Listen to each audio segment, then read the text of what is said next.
It's showtime, baby. Let's go. Woo!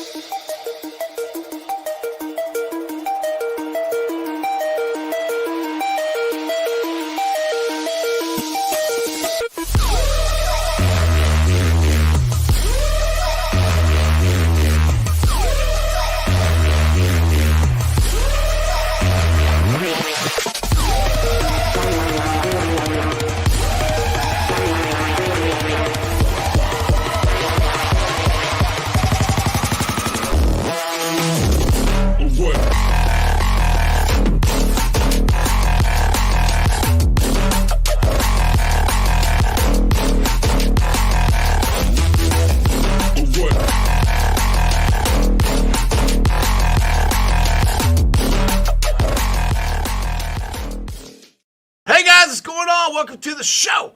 This is Sports with Strawberry Ice. I'm your host, Iceman Jeff Trunapole, and as always, I bring you sports from a West Side point of view, right here in the great city of Cincinnati, Ohio, home of, if you don't know yet, my new tailgate that I'll be having before each and every Bengals home game live at the Moylan Lager House. Like I said, trust me, we got lots of details coming at you. I just want to get this out there that it's happening. Make sure you guys are prepared to come and have an absolute blast live at the Moylan House. You will get delicious Moylan food, delicious Moylan beer, access to the new bourbon room. There could be some Bengals players there. There could be me. Hey, Bengals captain could be there. Who knows who's going to show up? As much fun as I have on the show, I'm going to try to have that much fun or more at the tailgate. So I ask you guys to please join us each and every Sunday. Also, we do a live show there every Tuesday during football season. Again, that's Moorline Lager House. Also, check out Midwest's best barbecue and creamery. If you like delicious chicken wings, and I know I do, I'm sure Game On does, I'm pretty sure John Sheeran does, go to Midwest Best. They are awesome. Get you some Uno wings, some G-Funk. They are awesome. Like I said, every third Saturday, I think they do the ribs. Oh, they're so delicious. Tell Tim and Nicole, Iceman sent you out there. And if you're looking for any windows and doors, I highly, highly recommend Myers Windows and Doors and more at www.meyercincinnati.com for all your window and door needs. I got them in my house. I recommend you get them in yours. And the West Side peeps, if you're looking for a really cool bar, just to chill out sometimes maybe go watch the game or two, go to Hail Mary's. It's your ticket to the game. They got big-ass TV screen, free parking right across the street, beer specials, food trucks. It's an awesome, awesome place. Check out Hail Mary's. Again, your ticket to the game. What is up to everybody in the chat? We got a new one in here. If you're new... If you're not new, then I apologize. But Cesar Lopez, what is up? You are commenting from Hawaii. That is freaking awesome. So I'm jealous. I wish I was in Hawaii right now. That'd be nice. But he's in there. We got Brad's in there. Stranger's in there. Paul Painter's in there. Lindsay's in there. And Crip is very excited. Look, he's finally, John, the Brain Sheeran has come back to Iceman Show. That's my rock impersonation if you didn't get that. Anyway, let's get to the Brain. What's up, John? What's going on, man? If I show up to that tailgate and there's a Bengals player there, I'm going to have words with him as to why he's not at the stadium, but that's just me. Well, former Bengal players, probably. Not okay. Former. That's a good call. Good catcher. Former. There's not going to be any Bengal players now. There might be some there on Tuesdays when I'm there doing a show. We're working on that, but there going to be some former Bengal. I put it this way, I guarantee you Clock Killer Corey Dillon's going to be there. I know that for a fact. He's going to be there a couple times. Anyway, let's get to a guy who I actually went to the gym today, and I see this dude walking at me. I'm going, I know that guy. Who is that? And he's like, hey, Jeff, what's up? I'm like, hey, Game On, what's going on? I'm like, dude. So me and him, we got swole today, tell my muscles. I think Game On's going to come off flexing. Let's check it out. Let's go, baby. Ooh, look at that muscle. Look at that muscle. We are all we went and worked out for one day, and we are in tremendous shape now. So, That's right, baby. Actually, hey, before I saw you, Jeff, I was upstairs doing 30 pull-ups, 3 sets of 30 pull-ups. So nice. Well, I told you, you're a hell of a lot skinnier than me. See, this is the problem with tall guys, like in high school. All you little short guys, and Game On, you're not that short, but you're skinnier than I am. Like, they can sit there and just pull out the reps like this. And they look at me like, how come you can't do it? I was like, I'm 100 pounds more than you are. Right. It's not as easy. The struggle is real, John. The struggle is real. I just, Well, the short arms, easier bench reps too. There you go. That too. Shorter arms, everything. It's ridiculous. I'm 5'9". I'm 5'9" and proud here, man. We got to bench. There you Hey, go. hey, you'll always have me in leg press though. You'll always have me. I didn't do any of those. I just did the what is the thing with the ski machine? I always call it. Whatever we call it. I did that Yeah, for. yeah. So the funny thing is like, all right, I'm gonna go do this. I'm gonna do it for 30 minutes. And I started doing it. I'm like, all right, I'll do it for 20 minutes. Then 5 minutes later, I'm like, fuck it, I'm doing it for 10 minutes. And I was done. I'm like, all right, my legs are nice and tired now. So I just did arms anyway.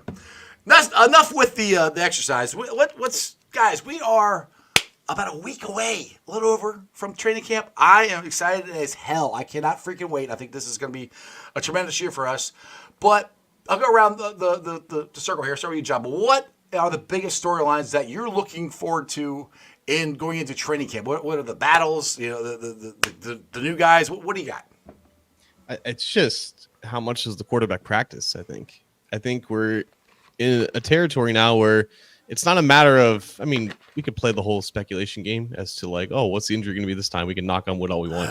The fact that the entire offseason has been around, oh, this new approach, it's being more cautious, it's listening to his body more, and there's going to be times where it could be like maybe the fourth practice, could be the 14th practice, we don't know, where he's not out there. And then there's going to be rampant speculation as to what's wrong with Joe. And it could just be like what it was, I think, back in early June when they had media out there and Joe wasn't out there. And it was like, what's wrong with him? He just practiced the other day. It was just a rest day. And I'm curious as to the frequency of how much that happens, if it's the same type of schedule that he had during OTAs and mini camp, and how much of what he said in terms of just like, I'm going to be listening to my body. If I need a break, I need a break. How much does that get applied, and how much time does he not practice and everything like that? And how do we, as analysts and fans and everything, like, how do we handle it? How do we kind of take it into the preseason and everything like that? So just observing how many times he misses practices for good reasons, for very cautious reasons, I think is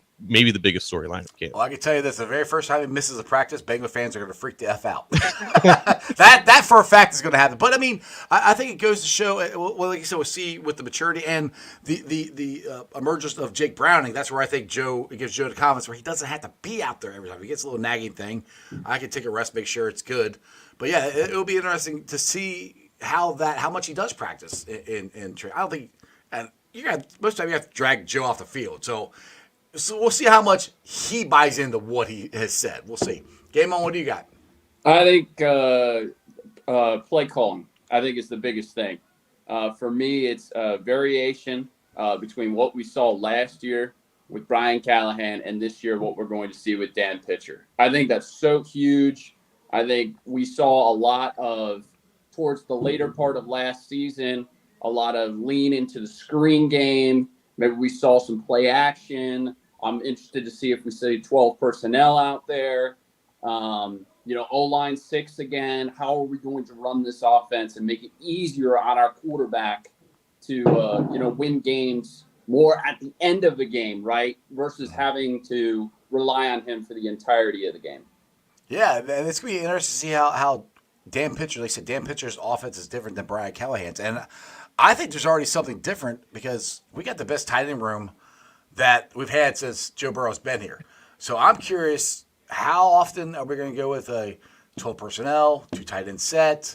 How many times is Gesicki going to be in a slot? Is he going to be out wide? These are different things just throughout the season that I'm going to be interested about. John, what's your thoughts on how you think the offense might look a little different compared to Brian Callahan, compared to Dan Pitcher? And we have a passing game coordinator, too, which I can't remember his name offhand, but he came from Minnesota. So we also have that. That's a new element to the room. Go ahead. Well, yeah, like the past couple of years, they've tried to kind of make these evolutions and these adjustments in terms of getting more under center, and utilizing more play action, everything like that. But this is the first time I think they will take what they did in May and June and actually apply it to July, because the quarterback is able to do so. Because obviously last year when he dealt with the calf, he was stuck in shotgun, and the offense was extremely limited in ways that they didn't want to be. So we're going to see a lot of those new wrinkles, I think, kind of play themselves out because he's able to do so, right? And of course, he's still, gaining strength in his wrist back and everything like that, but the mobility is there. And that's what we saw a lot of back in May and June in those early reps, where he was a lot of rollout, a lot of drills in terms of just being able to throw on the run, being able to throw on different platforms. So what Game On was talking about with just the evolution of the offense and trying to get more under center and diversifying it more. I'm excited to actually see that play out with a quarterback who's able to do so. And obviously, whenever Browning is out there, if he's out there for a handful of practices while Burrow gets a rest day, how he's able to do so, because that was obviously a comfort zone with him as well. And a lot of the different things that we saw on offense with him under center, obviously it's something that can be translated to a fully healthy version of the offense as well. So all of those variations, all those evolutions, I'm excited to see once the entirety of the personnel is out there. Exactly. Now, one thing I'm curious. We talk about all the offense and Joe Burrow and all that stuff. I'm curious the defense, because defense was not good last year. Even with DJ Reader in there, who's my favorite player on defense, even with him in there, we struggled to stop the run. With the loss of Bell and Bates, we all know that was huge. We have Bell back. Battle played great. I mean, Battle should still be a starting safety, and he still might be. I don't know. We got Geno Stone. We have Dax Hill moving from safety to outside corner. There's a lot of moving parts here as to what Ludini can do. And honestly, there's a lot of guys that can do different things, which I think bodes well for what Lou likes to do. What's the thing? I'll go with you, Galen. What's the thing you guys are concerned about with the offense or defense, or what storyline are you looking for?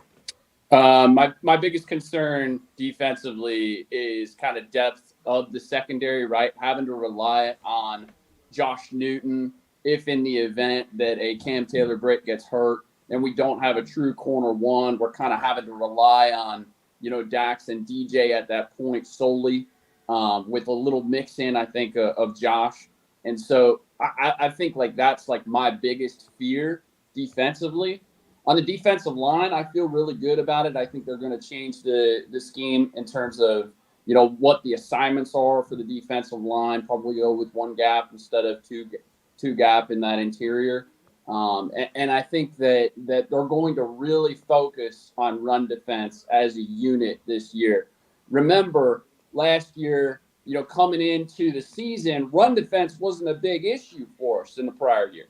Right. It just wasn't, right?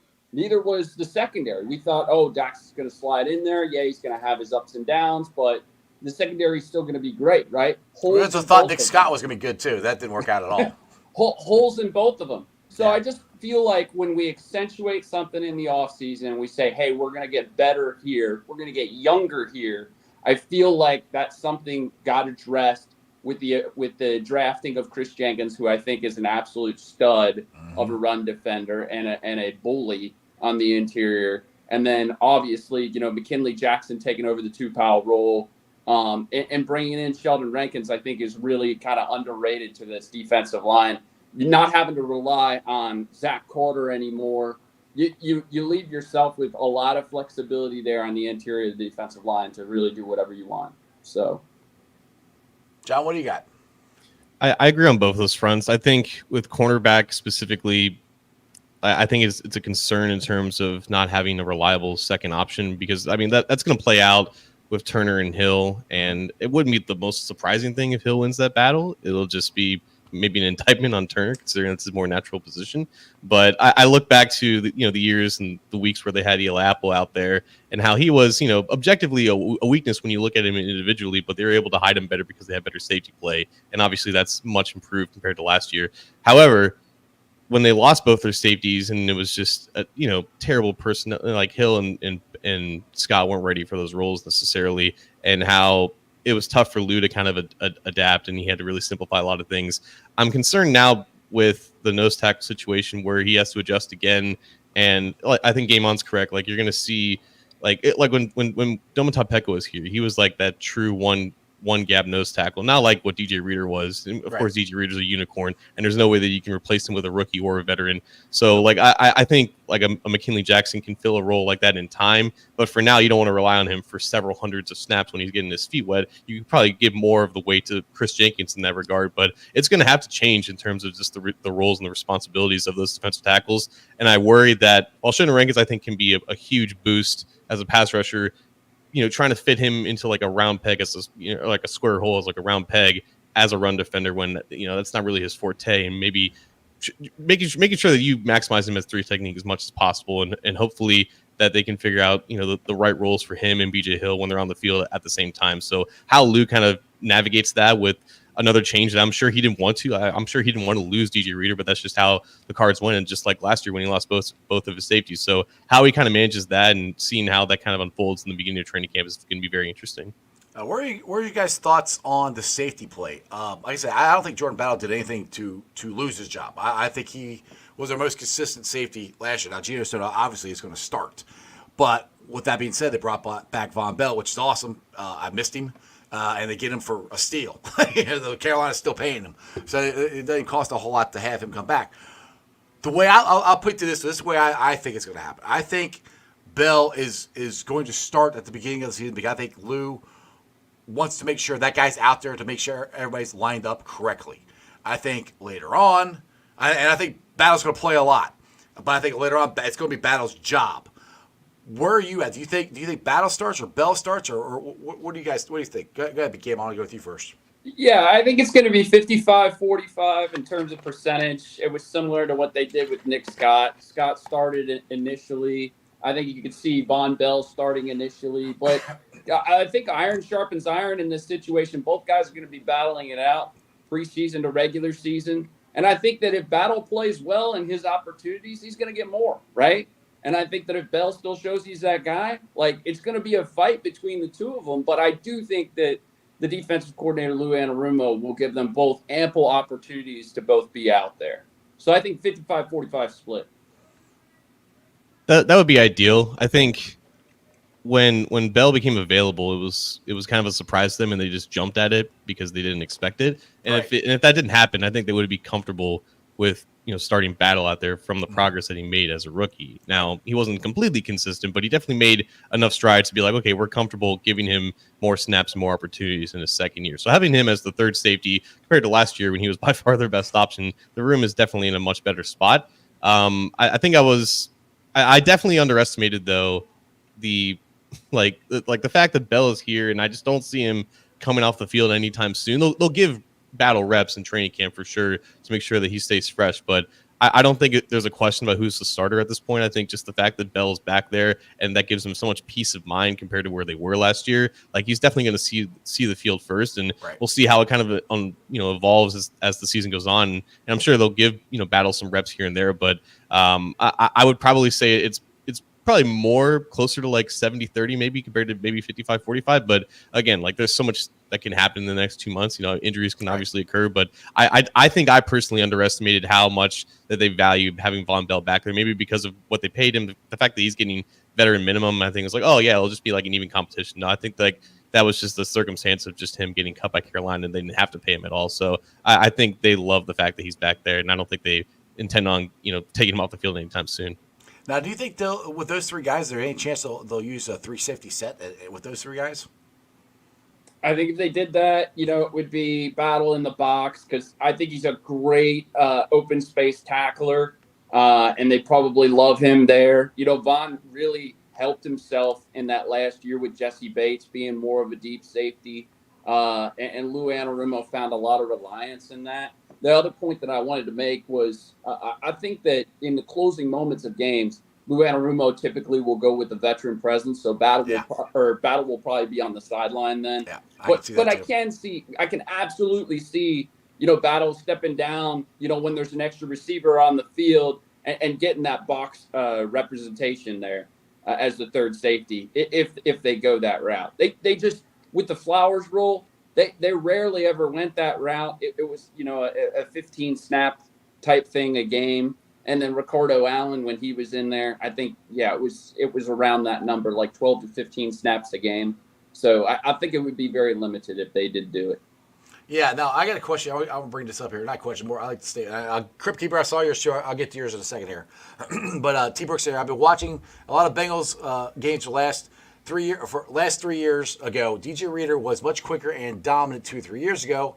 I like the rotation. And that there is, like I said, I love DJ Reader. I wish he was still here, but there is something to that where we still had a very porous run defense with DJ in there. So we haven't had that rotation since Larry O. Once Larry O, and I've been dying for us to get that back. Is there a rotation? I mean, like a solid 3 guys, or are we going with 4 guys here? What do you think, John? Definitely top three. I think you could be confident in. I think Chris Jenkins is good enough and reliable enough to get several hundred snaps out the gate. It's going to be about if McKinley Jackson's kind of ready for that role as well, and I'm sure like they'll. I think he's probably already better than Zach Carter is at the moment. Like, and that's just a damning statement on who Zach Carter is, unfortunately. But yeah, like in the past couple of years, Zach Carter had to be defensive tackle number 3, and that's not good at the position. He had his opportunity, and he didn't take advantage of it. So right, and it's not entirely his fault. They made alterations to his weight, and I think that didn't necessarily benefit him at all. But no, like they clearly had an emphasis at the position, and it's why they took 2 guys in the top 100 picks of the draft. So I think your top 3 is.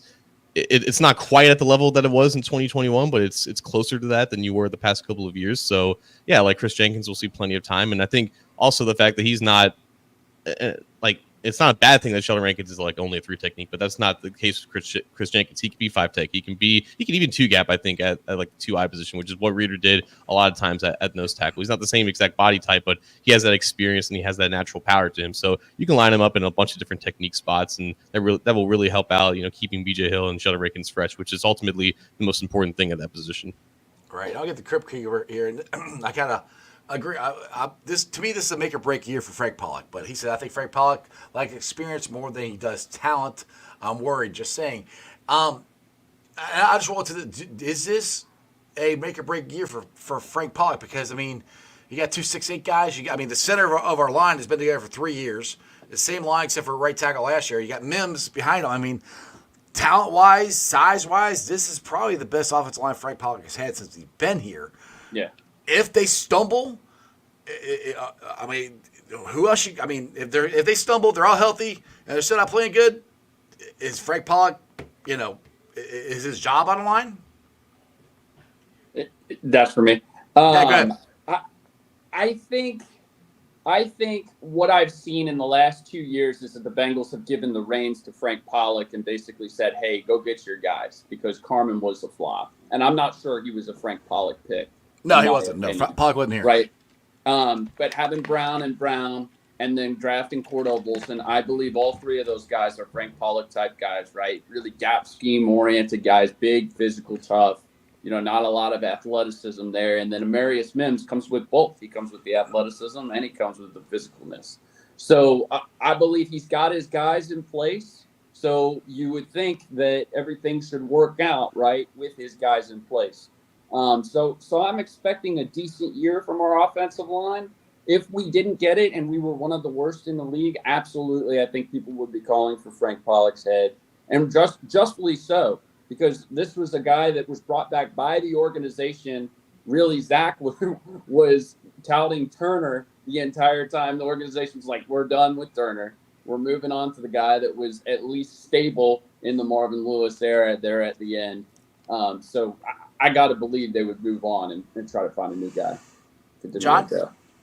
It's funny about Pollock. The longer that he's here, the further away from his origins he gets. And that's completely different than what it is now. Like at when he was with Dallas and even with the Jets and before that the Texans, it was just spammy wide zone with just superb athletes, right? And that's where he got the reputation of being a quality offensive line coach. It was coupled with a scheme that when Zach Taylor got here, like that was his scheme as well, coming from Los Angeles. And the longer that he's here, the more he's deviated away from that. And I think the more he's had to change his techniques and his coaching style and just the things that he's telling these guys. And also he has to adapt to the players that he has, right? Like Kappa, Karras, Trent Brown, like these guys are built for gap scheme. They're built for just going straight instead of horizontally, right? So the personnel now matches what the Bengals want the scheme to be, even if it doesn't match the background of the offensive line coach. But at a certain point, you have to reach an inflection point of, is the guy who's coaching this scheme the right person to coach the scheme based off of what he does best and everything like that? But at this point, like he's had enough years of kind of teaching this specific craft. The personnel does match what they want to do, so everything is in place. And I think obviously Mims is by far the best offensive lineman that they've given him to develop. But of course, if the offensive line does stumble, I'm not entirely sure it will have to do with coaching rather than just these guys reaching their physical peak and then they're on the downside of their careers. Like Alex Kappa is pushing 30. Ted Karras, one of the oldest players on the team. Orlando Brown's not exactly young at 28, and Trent Brown's obviously 31 too. So it's a tough position to last a long time. Like Andrew Willis was a unicorn for that reason, playing well into his 30s at just a high end athlete. So they still need more injection of youth at the position to, build for the future and everything like that. And if it starts to break down, I would probably attribute it more to these guys reaching their physical primes and then kind of going into the backside of their careers. But obviously, if we see a lot of, technical mistakes and guys miscommunicating, that definitely falls on coaching. So it will depend on how they struggle if they do struggle. Right now, the whipping boy for the offensive line for years was Jonah Williams. He is gone. Now, the whipping boy is Cordell Volson. Like Kevin says, Cordell Volson is barely average. I've been a Cordell Volson fan. I mean, I think I think he's been average, but that's honestly, I think, all we need, to be honest, and he's the youngest one you have. I'm looking for a jump this year. I think he's gotten gradually better as the years have gone along. Like I said, he came from Division II. That's a big jump from Division II to NFL football, and he's very reliable. He hasn't missed a game. John, you can go with this one. What's your thoughts on Cordell Volson? Yeah, like back in January, I thought that would be a good position to bring in some competition, just because, like, even if Volson is still capable for most weeks of the season, like, I think you can stand to be more athletic and to have a higher upside player. Also, like, Volson might be, like, he's young in terms of experience, but he's 25, 26. At a certain point, you reach your physical, peak in terms of your development and everything like that. So he's not going to get quicker out of his stance. He's not going to get that much more powerful, even, the longer he stays in the NFL. At a certain point, you are who you are. But from the other lens, I think there is value to the Bengals drafting the guy in the 4th round, putting so much, time and resources into developing him into being now on the verge of being like a long-term starter for you. So I think they want to see, that development reach whatever outcome that it does. And again, if he's the worst guy in your offensive line, that's not the worst thing in the world. But I still think that going forward, like, they have to keep close eyes on that position, because it's definitely an area that they can improve. Because I don't think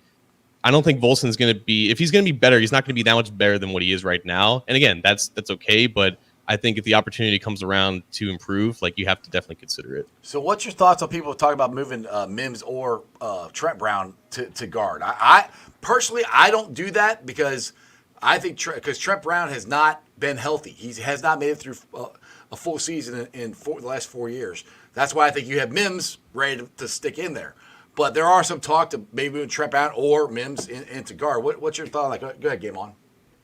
Yeah, I think that he has played guard in the past, right? And he's done it successfully. I just think, like, the Bengals are looking for depth around the offensive line there, right? If Mims is this truly amazing player that everybody believes that he can start week 1, which I really don't see it, but some people are really pushing that he could potentially start week 1. If that is the case, and Trent Brown still looks good, when they have him out there, I could see a battle there at guard, because what we had at guard last year, Kappa feels like he took a step back. It's just not the same guy of what we saw when we first signed him. And then Cordell Volson, he starts off terrible, and then he comes along as the season goes, and he becomes a much better pass blocker, and he's an okay run blocker. So I think that there is an area there to improve with guard, and I wouldn't be upset about it. But I'm all for, the best players should play, right? So if Trent Brown goes out there and he shows that he can be a great guard for us, and a much better one than what we have currently, I think they would put him on the field and consider it. John, what's your thoughts? I actually just looked it up. I don't think Trent Brown's ever played guard, at least in the regular season game. He might have practiced there. I mean, he's been in the NFL for so long. I'm sure the way people are talking about it, I thought he did. So I know. He was out there at right guard, I think, when they were in their jumbo package in minicamp, right? They gave him reps because he didn't practice at all in OTAs, right. And that wasn't his fault. He didn't expect to miss that time and everything like that. Me personally, I'm kind of done moving tackles to guards. I think from the Bengals' perspective, that's a practice that they should probably put away. Yeah. It works for some athletes, but I think for athletes who aren't that athletic, it's a much harder transition on top of just the entire mental aspect of it, of learning new technique and learning new timing and everything like that. But I'm with Game On in the sense of like depth is still very important, especially when your last two deep postseason runs have been trampled by a lack of offensive line depth. And it's really tough to maintain the health that they did last year when basically no one on the offensive line got hurt for 17 weeks. You can't expect that to happen 2 years in a row. So to have either Mims or Brown be your swing tackle for 2024, I think is a big blessing compared to years past. And hopefully Matt Lee can be like that swing interior guy at center guard if he happens to, have the preseason that we expect him to have. So they're in a better spot compared to last year. But I'm of the opinion that like you have three solid tackles. You're probably going to need to play all three of them at some point this year. Have them focused there. Now, Mike Ben's got a question here, and I'm kind of interested on this too. What's the holdup with getting Mims signed? John, have you heard anything? I have not. I know Caleb Williams, the first overall pick, just signed today. So there's not always a definite timeline with these things. Obviously, the financials are pretty much set in place in terms of the average annual value. But I think J.J. McCarthy is also unsigned. There's maybe a holdup with his signing bonus and how it gets paid out and stuff like that. So I wouldn't expect it to be an issue that bleeds into like the regular season or anything like that. And obviously, they still have his rights. So he'll be out there practicing. So I think that's just maybe a minor holdup with his agent. Yeah, we haven't had a rookie holdout in what? Who was? I don't even remember. Andre Smith. Andre Smith. That's what I was thinking. Yeah. He was the last one I remember holding out. And then they got the new. And there's a great quote from Mike Brown when he finally comes in. He's like, "You need to get in shape." I heard you're not in shape. And he looks at him. He's like, "Yes, sir." He's like, "You can help here, but you can only help if you help yourself." He's like, "Okay, now get at it." Yeah, then he goes out there and breaks his foot. Like, oh my goodness. Yeah. All right, I'll get to this Canadian Rams fan question here. And thanks for watching. On a scale of 1 to 10, how hot is Zach Taylor's seat if the Bengals miss the playoffs or are one and done?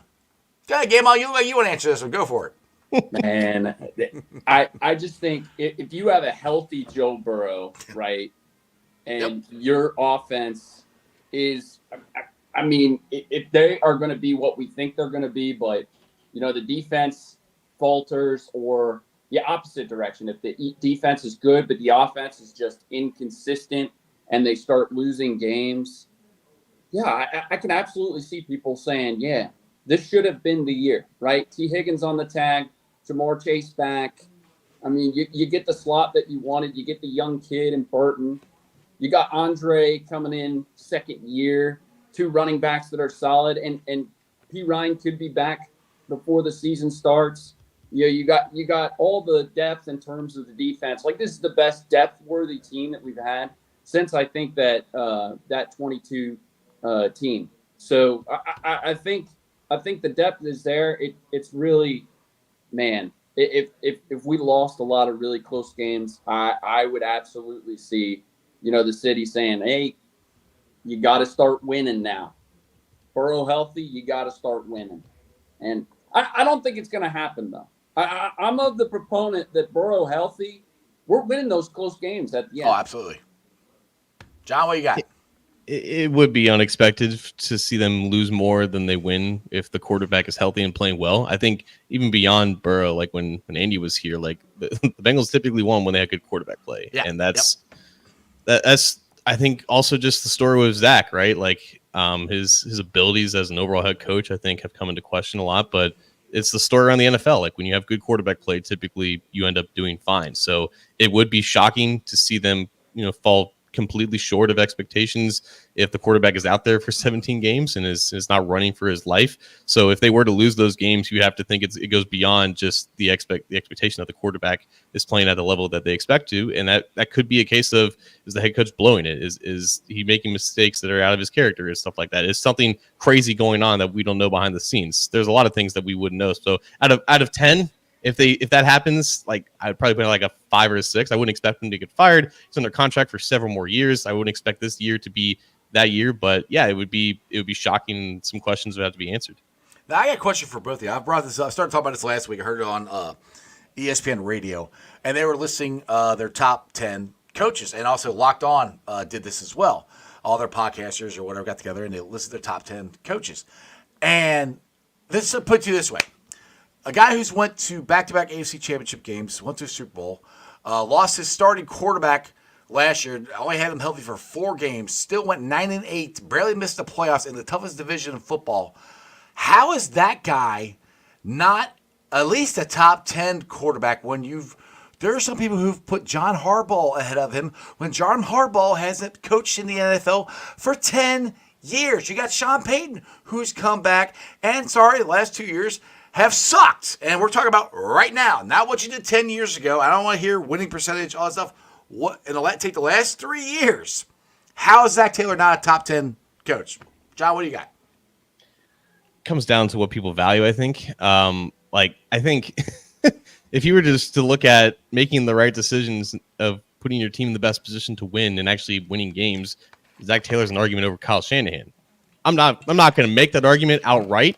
I'm just saying that people look at Kyle Shanahan as like the genius, that the guy who gets great quarterback play out Jimmy G and Brock Purdy, and that's what makes him a great coach. But it's so beyond just your ability as a play caller and your ability to elevate a quarterback and offensive talent. It's a big part of it. Don't get me wrong. And Zach Taylor is still capable in that regard. But I think people have certain criteria of what makes a good coach. And if you are specializing on the offensive side of the ball, it comes down to how much do you impact the production and the success of your specialty. And I think Zach still falls short compared to other big names like a Sean Payton, like a Jim Harbaugh in that regard. And also just because, he's relatively less experienced compared to some of those other big names. But no, I agree. I think he deserves to be, if not in the top 10, around the top 10 because of how much success he's brought for the past 3 years. And by the way, in not completely ideal circumstances too, there's still been major deficiencies that he's had to work around and everything like that. Yeah, exactly. Right. So the offensive line, it really just comes down to how you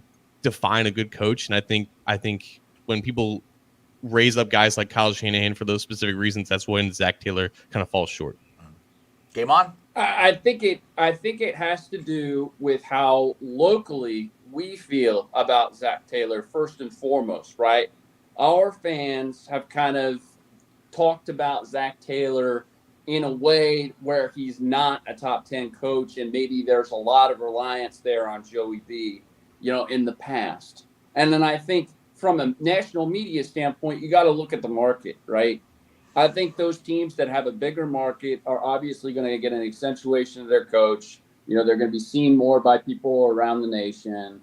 I think they're going to be valued more by people around the nation. It's just, I think that's what it is. But I will say this, Zach Taylor, just in terms of game clock management at the end of games and being able to play the end game is just so good.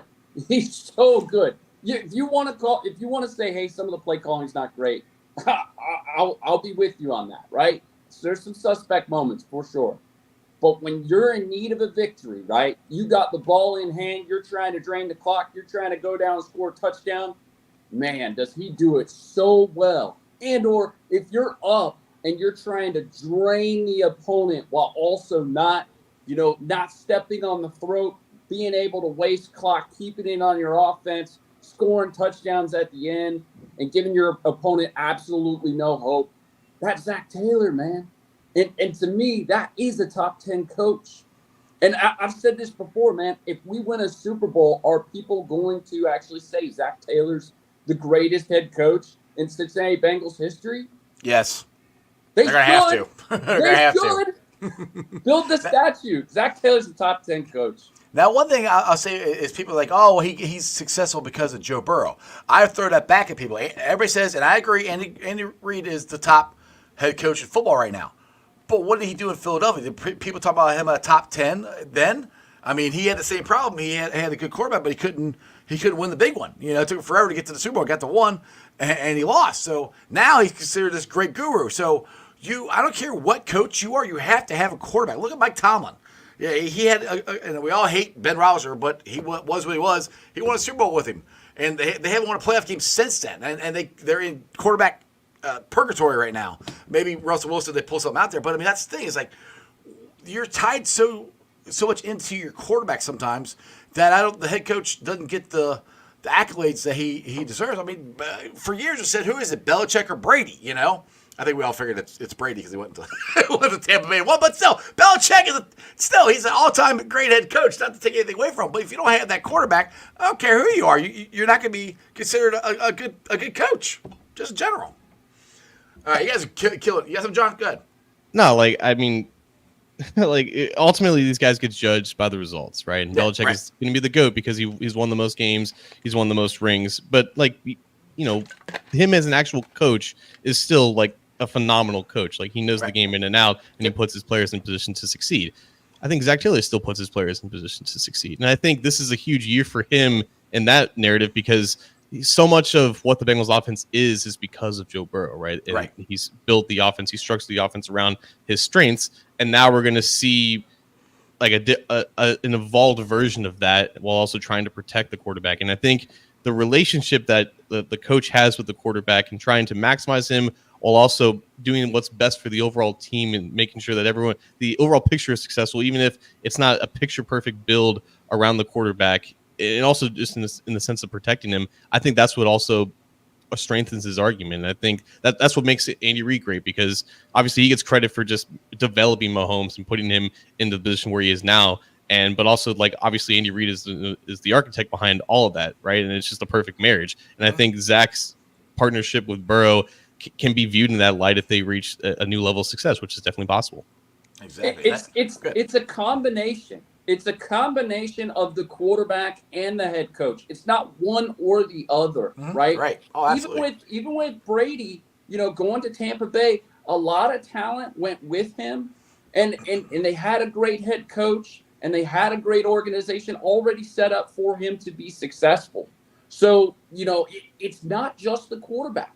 It's got to be a combination of the quarterback and the head coach because there's some things that are outside the control of the quarterback that the head coach has to do in order for the team to be successful, and also setting a standard, setting the culture. Tom Brady would never take credit. He would always say we had a great week of practice, credit the opponent, and every guy went out and did their job. And who's telling them to do that? It's Bill Belichick. So it's a combination of your quarterback and your head coach, and it always will be. It always will be. Yeah, they're going to be linked to the hip no matter what. I mean, that's what you can't say Brady without Belichick. You can't say Belichick without Brady, and I think that's what's going to happen here with the Bengals because I still believe we're not only going to win one Super Bowl, we're going to win multiple Super Bowls here. I still believe that, but I honestly thought we would have already won one by now, to be honest.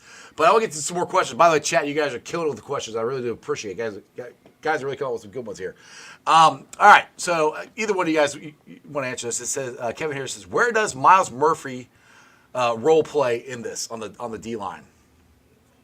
Man, I really want him to beat out Sam Hubbard. I really do. I hope that he kind of gets more of the snap share, more of the reins this year. I realize Hubbard is a really great run defender, but I'm thinking that Myles has improved in that area. And he just showed so much as a pass rusher. You're also talking about Hubbard coming off an injury. He's looking at 30. I just think that's where he could potentially really fill a hole. And then on the opposite side, what we saw last year was Hendrickson actually coming out of the game early on in order to give Myles some snap share. We could absolutely see that again this year. I think they would love that, right? Like, I think the last thing that Lou obviously adores both Trey and Sam, and I think their abilities combined with the lack of depth behind that has kind of instilled that relationship. But if Myles is capable of playing 20, 30 snaps a game in both phases, I think that would be a perfect scenario. And I think they would love to rotate Trey and Sam out more often to make sure that they're fresh for December and January. Trey's toughness cannot be questioned at this point. He's arguably the toughest player on the team, and I think you'll have to drag him off the field if he's injured. But if he happens to be, I don't know, instead of 60% healthy, if he happens to be 80, 85% healthy by the time the playoffs come around, and Myles Murphy is on that track of being a productive pass rusher, maybe not in terms of sacks, but in terms of creating havoc, so guys like Sheldon Rankins can clean up. That's a dream scenario. And the older that Sam Hubbard gets, he already wasn't that great of a pass rusher. That part of his game is going to continue to kind of flatten out, and then he can still be a quality run defender and edge setter, like Game On said. But no, like Myles is a first round pick, and they still need to see the results of that sooner than later. And that starts with this year getting a more equitable snap share between the two of them. Now, what are you guys expecting from Joseph Osai? Because last year I was very disappointed. I thought, because I keep saying this, the AFC Championship game against the Chiefs, he was a beast. Everybody saw what happened at the end of the game, but he was one of the best players on that team. For that game and down the stretch, like I said, I'm taking Lou's word on it, that he was injured. I mean, he didn't play a whole lot last year. It's his contract year, so he's got a lot riding on this season, and I really like Joseph Osai. I think you get him and Miles Murphy going. It's really going to help our pass rush. But where are you guys at on Joseph Osai? Go ahead, game on. Limited snap share, and if he makes the most of his opportunities, he'll be in there when it counts, right? He was, I believe that was 22 against the Chiefs at the end of the game, making a big play. I think that's where you kind of see him. Hey, we're going to give you some small snaps, and if you're able to do really well in those, we'll give you the most meaningful of those small snaps, because there's just a lot of snaps to kind of go around. And again, they want Hendrickson to be out there, and then it's really just on the opposite side. If Murphy really shows up, it's kind of, okay, Osai, maybe you can come in. Maybe you can play third down pass rush, on certain sets. But it's going to be very limited, I think. Yeah, we're going to see a lot of him in the preseason, I think, just to test if he can make it out of there healthy. Like, that's the reason why he was there last year. We were wondering, why is he playing so much? And then he gets injured. And then, the same cycle kind of happens over and over again. But I think this is the first offseason in a while where he's been completely healthy. And that's hopefully going to translate into him being more ready by the time the regular season comes around. But it's interesting with him and both Cam Sample entering the last year of their deals. They just drafted Cedric Johnson, who's a fine athlete. He's 21 years old. I think there's a slight incentive to see if Cedric can make the team, and you have him under contract for longer, and you're not really expecting to bring back at least both, Sample and Asai. Maybe you bring back one of those guys, but I don't think it's out of the question that one of them gets cut for Cedric Johnson. That's why I think both Sample and Asai are going to get plenty of run in the preseason to ensure that, they still are one of the top 4 or 5 edges on this team. But I just don't know the Asai anymore. Like, he's still a phenomenal athlete, but his career is becoming a what if because of all the injuries, and it's just a matter of him getting out of the preseason healthy. Yeah, you brought my next point. Is Cam Sample?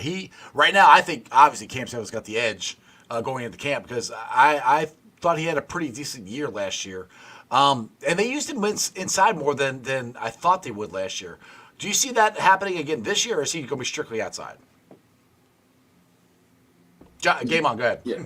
Okay. I think 5-2 looks, which is very apparent in the AFC North. That's where you're going to see Cam Sample a lot. He's a great run defender. They love him for that role. He's going to give you 2 sacks a year. He's not a great pass rusher, so if he can get better there with Osai, I think that's where I say the limited volume goes, right? Because then Cam can play first, second down, if there's an injury or there's a nick there. And then also on the 5-2 looks, I think I could see him being in there on those, just because of how imperative he is as a run stopper. So in general, I thought this was going to happen last year, because I thought Miles Murphy and Joseph Osai would be more impactful than they were. This year, what's your guys' thoughts on the pass rush? Because I see an emphasis more on getting to the quarterback, at least getting pressure on him, because you get pressure on the quarterback, it speeds everything up. It helps your secondary, helps your linebackers, helps everybody. Do you think our defensive pressure on the quarterback is going to be more emphasized or just more impactful this year? John? I think they have a really good track record of the defensive linemen that they bring in. And like BJ Hill and DJ Reader obviously paid extreme dividends. And I think that's the expectation with Sheldon Rankins. It would be more surprising if all of a sudden his career just dropped off and the player that he was last year is nothing like the player that he is this year. It's obvious. It's the reason why he only signed for 2 years is because he is up there in age. But I think he at least has one more really good season in terms of pressure rate. And obviously he's not going to face Alex Kappa again this year, so he's not going to get those 3 free sacks that he got. And that's also going to be a fun training camp battle to watch to see if Kappa's going to come out there, pissed off about the last meeting that they had. But no, like something. But Rankins is easily like their best pass rushing defensive tackle that they've had since Ogunjobi, and I think he's a more refined version of him who happens to finish at the quarterback a little bit more often. So like just his presence is going to be so huge, and keeping him fresh throughout the year is going to be critical. And just having another reliable guy who can win one-on-one situations with Hendrickson on the outside, when he used to be the only guy who could do that in those situations like that can make the world of a difference for sure. All right, so I this is no shade on Joe Mixon whatsoever. I think Joe Mixon's going to have a great year in Houston. I think that offense fits him better than the Bengals did. With that being said, Zach Moss, when he was the number one guy for the first, I think, 6 games in Indianapolis, was a beast. We all see what Chase Brown can do. Do you guys think that these two fit the Bengals scheme better? And two-part question. That, and is it going to be, Zach Moss show and then maybe Brown, or is it going to be, are we going to have not two back set, but we're going to share carries? Go ahead, Game On. Man, I think you sign Zach Moss to kind of take more of the load from Chase Brown. I still think Chase Brown plays quite a bit. I could see it being 60-40 or 70-30. Chase Brown, 6 carries, I think, against the Jaguars, he ended up having 60 yards. I think that's what they're looking for him. Limited reps in order to create maximum value. Same thing with Zach Moss, yards over expected last year. I think he was 6th in the league. He had like 113 carries, 700 and something yards. And that was way better than what Joe Mixon did. And I think he was number 1 in the shotgun run base. So, I mean, of course, I think, in those shotgun-based runs, I think it's Zach Moss's job, right? So I would enter on the side of, yes, I think that they are tailored towards the scheme, and I think they'll both work in the scheme. Both elusive guys. I think Moss can win on goal line. I'd love to see P. Ryan come back, as I said before, because I think that's a guy that kind of elevates you. I'd love to see him come back. Just in terms of goal line, being able to score, and that third down blocking protection is just so good by him. Moss very good too as well. But I think, I think they're both going to be solid for us. And then also the screen game, I'd love to see how Moss can do in that as well. John? I think it's been notable that Zach Moss has spoke about coming to Cincinnati, and every time that he's talked about the fit, he's talked about, they run a lot of just inside zone out of shotgun. That's what I do really well. And the offense will change naturally. They'll be under center more, but the base of it is still the base. It's still 11 personnel in the gun. And when you have a guy there who's a natural fit in that scheme, but also when he's out there, it's not a tell for the defense that it's a run or it's a pass, right? And he can pass protect very well for a guy his size. He can be an outlet receiver. So when he's out there, when they're in shotgun, I think that's a benefit for them for not giving the defense a clear tell pre-snap, because that was such an issue at least 2 years ago when they're in shotgun, whether they're under center, you already knew it was a run or a pass. Yep. So that alone makes them a really good fit. And I think with Chase Brown, getting him involved more, I think, again, we saw more as the offense changed with Jake Browning, and he was, I think, better than expected maybe when he was as a true tailback under center. So maybe in some of those concepts, that's where we see him more, but he still has plenty of experience in the shotgun, and they obviously want to involve him more in the pass game as a receiver, so he can be that kind of guy in the gun as well. So you have two guys that I think are very interchangeable in terms of you're not limited to what they can do or what plays you can run when either of them are out there, which is a huge benefit, especially when you're going to have, in my opinion, it's going to be pretty equal by the end of the season in terms of the amount of touches that they all have, but it'll probably be more Moss at least at the beginning of the year just because he's more experienced. Right, exactly. I'm really excited about this season, guys. I think Joe Burrow stays healthy. It's AFC Championship and Super Bowl. With that being said, have you seen a fan base more worried about a quarterback's hair in your entire life than the Cincinnati Bengals fan base? Because apparently Joe has shaved his head, which, dude, I don't care. He can be bald for all I care. As long as he's out there slinging that pill, I don't give a shit what his hair looks like. What do you guys think about this hair and this hair creates Bengal fandom we have here? Go ahead, Game On. I think the ladies are missing the locks of love from Joey B. But I think there's some people that say, hey, that's kind of the military approach. I'm coming in focused. I'm coming in ready. I'm solely locked in on football, and so. However you interpret his haircut, I think that you could say, hey, maybe he's just trying a new thing. It seems like Joe likes to play around with his image a little bit. I think he does it just to fuck with people. Yeah. No, I was going to say that. Yeah, I think he likes to play around, and then he likes to try different things. Jamar Chase says this a lot about him, and so I think that's probably what it is. He's just trying something new, ladies and gentlemen. I will say, like, there was a clear evolution of Andy Dalton's ability correlating with the quality of his hair. Like, I think 2015 is when he kind of styled it more, and that was when he played really well. But I agree with you, Jeff. Like, I think he's been all over the spectrum in terms of what his hair has looked like in recent years. But it's so amusing seeing the fan reaction is always the same. Whether it's he's got flows like, oh my god, like he's got so much aura now, he's going to be so good. Now he's got shaving head. Oh, he's locked in. You know, he's full. He's FMJ recruit. Like it's always this. Like they will everyone will look at it and have the same justification reaction. It's like he could do no wrong, which is just the telltale guy. Like this guy owns the city. Oh, he definitely owns the city. This dude can do whatever the hell he wants. He can show up naked, and I think everybody'd be fine with it. I mean, you guys remember the headband? I mean, when the headband came out, I'm gonna say it was sold out in Cincinnati. Well, hell, remember the shades? The Lululemon shades? Like everybody bought the damn shades. The shades. Don't forget body armor. Yeah. I mean, everybody went out and bought body armor. So basically, if you guys want to make any money, get Joe Burrow to endorse your product, and everybody in Cincinnati will buy it. Pretty much. Anyway, guys, this has been a great discussion. I appreciate both of you guys jumping on. John, plug some stuff before I let you go, buddy. Yeah, just find my work at a2zsports.com/Cincinnati. Posting a couple articles a day. And, watch the Orange and Black Insider Bengals podcast with me and Anthony. Yep, I got the Godfather on tomorrow. So I got the Brain on today, and I got the Godfather on tomorrow. So there we go. Good thing. All right, thanks, John. Appreciate it. All right, game on. Plug some stuff. I know you were on Twitter Spaces. You're working out. You're getting fit. You know what's going on. What do you want to plug here before I let you go? Yeah, so every once in a while I'll do a space in the morning on the way to work, probably once or twice a week.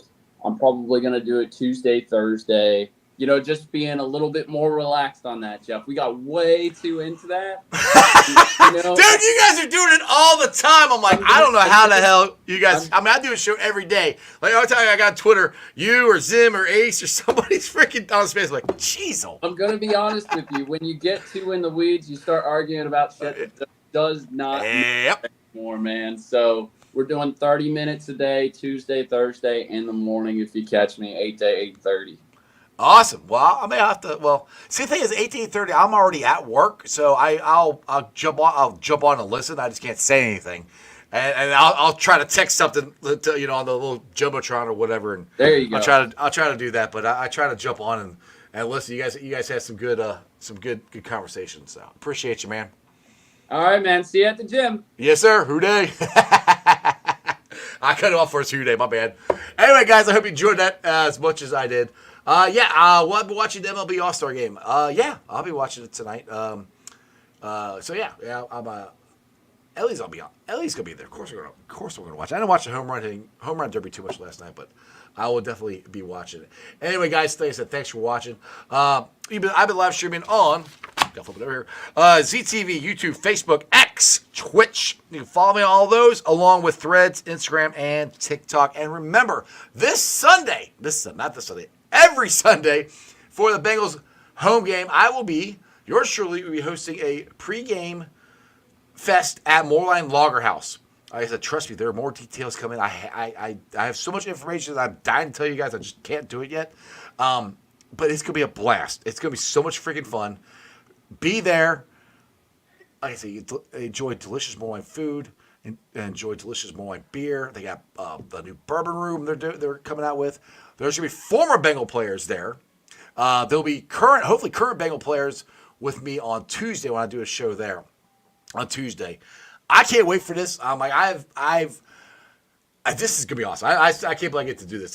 My thanks to the Moorline House for letting me do this. And like I said, there's so much stuff I want to tell you about, but I can't. But just go to Moorline House, drink some beer, eat some food, and let's get the football. Speaking of eating food, check out my favorite wing place. Yes, I am a West Sider. I'm a diehard West Sider. But damn it, I love Midwest best barbecue. I will drive 45 minutes out there. I'll drive my happy ass out there. I'll go there. I'll see Tim and Nicole, give them a big old hug. Tell them to give me some CTB wings, some Uno wings, some G-Funk, pulled pork sandwiches. Like I said, the ribs are awesome. Like, dude, this is crazy. Tim makes this chili. and he doesn't have it all the time. I fucking love his chili. It is delicious. Go out there, tell Tim and Nicole, Iceman sent you. Just give a big hug for me. Also, if you guys are in the market for windows and doors, do me a favor. Check out Matty Myers and Meyer Window and Doors at www.meyercincinnati.com. Matty Myers can come to your house. You guys can talk football. You can check out the Jackpot Joey Mobile, and he can install some wonderful windows in your house. I got new windows in my house about a year ago, 2 years ago. I think it's been 2 years now, I think, that I've got these in here, and they're awesome. They're energy efficient, they're easy to clean, and they are absolutely tremendous. Check out Meyer Windows and Doors. Also, Westside Peeps, go check out Hail Mary's, your ticket to the game. It's a cool little bar right there in the heart of Cheviot. They got, that's that big ass TV screen. It's huge. It's like the whole size of the wall. Go there. Maybe watch the All-Star game there tonight. Enjoy some delicious beer there. Food trucks, free parking. It is awesome. Again, tell them I sent you. It's Hail Mary's, your ticket to the game. As always, guys, I appreciate you watching the show. Tomorrow, I got the Godfather. Anthony Cosenza is going to be on. Thursday is going to be, for my Bearcat fans, we're going to have Dan Horde and Jim Kelly both on, the radio broadcasters for the University of Cincinnati. They were both at Big 12 Media Day. We'll get their thoughts on the upcoming Bearcat season. So make sure you guys check out Thursday's show. Tomorrow's show's with AC. I got them on there. It's going to be a fun-filled week. Other than that, you guys have a wonderful day. Throw it up. That's just sports, baby. See ya!